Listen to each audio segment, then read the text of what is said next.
दिसंबर 2020 को फ्रांस ने एक न्यूक्लियर वॉरहेड वाली मिसाइल का टेस्ट फायर किया है रफाल के साथ, जो कि फ्रांस की strategic nuclear air to ground missile है मीडियम रेंज, जिसको ASMPA कहा गया, जिसका नाम ASMPA कहा गया।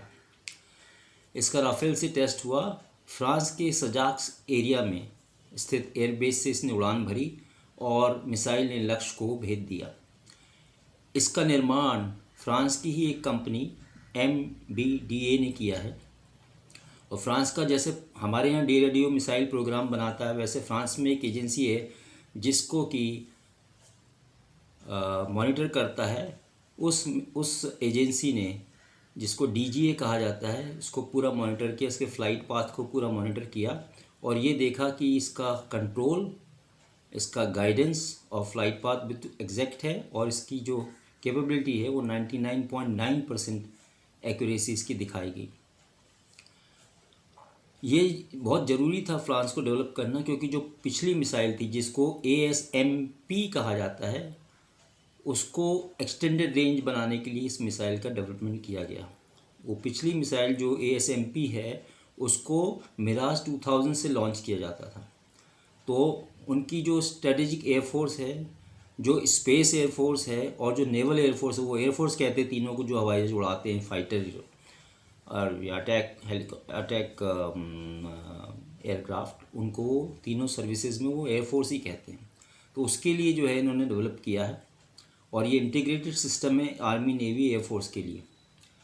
इसके अंदर रैमजेट मोटर का इस्तेमाल किया गया है, जो कि कन्वेंशनल प्रोपल्शन से काफ़ी कम जगह घेरता है और इसलिए इसकी स्पीड बढ़ जाती है, इसकी एक्यूरेसी बढ़ती है, साथ ही साथ न्यूक्लियर वॉरहेड कैरिंग कैपेसिटी बढ़ती है। इसकी एक खासियत मिसाइल की जो बताई गई कि ये न्यूक्लियर हार्डेंड है। इसका मतलब ये कि इसका कंट्रोल और गाइडेंस सिस्टम जो है न्यूक्लियर एनवायरनमेंट में एडवर्सली इफेक्ट नहीं होगा, यानी इसके ऊपर कोई असर नहीं होगा। ये टारगेट को हिट करेगी, इसका कंट्रोल गाइडेंस सिस्टम ठीक से काम करेंगे। न्यूक्लियर EMP इसके ऊपर, या हम कहें तो इलेक्ट्रोमैग्नेटिक पल्स जो रेडिएशन में निकलती हैं, वो इसके ऊपर कोई असर नहीं डालेंगे। तो ASMP जो है इतनी ज़रूरी थी करने के लिए, क्योंकि पिछला जो था उसकी जो कैपेबिलिटी है मिसाइल की ASMP की, जो ASMPA के कंपैरिजन में वो कम थी और ये मीडियम रेंज है, इसलिए कहा जा रहा है कि 300 से 400 किलोमीटर के एरिया में ये सटीक मार करेगी। चीन और पाकिस्तान दोनों इससे घबराए हुए इसलिए हैं कि एक तो राफेल की जो मारक क्षमता है वो पहले ही इतनी अच्छी थी, उसकी रफ्तार बहुत ज़बरदस्त है और उसकी जो रेंज है वो भी बहुत ज़्यादा है इनके जे फाइटर की कंपैरिजन में। क्योंकि जे फाइटर को अभी तक किसी ने जो है उसको स्केल पे टेस्ट नहीं किया, किसी को कुछ पता नहीं है। चीन ना किसी को अपने इक्विपमेंट के बारे में बताता है, ना उसको ट्रायल करने देता है, ना वो वर्ल्ड कंपटीशन में आते हैं। तो न चीन के पास ऐसी कैपेबिलिटी है, ना पाकिस्तान के पास ऐसी कैपेबिलिटी है। अगर भारत ये मिसाइल अपने राफेल में लगाता है तो ये बहुत डेडली होगा। चीन और पाकिस्तान के इलाके जो तकरीबन 200-300 किलोमीटर की रेंज में पूरे आ जाते हैं, उसके लिए ये मिसाइल बड़ी घातक सिद्ध होगी।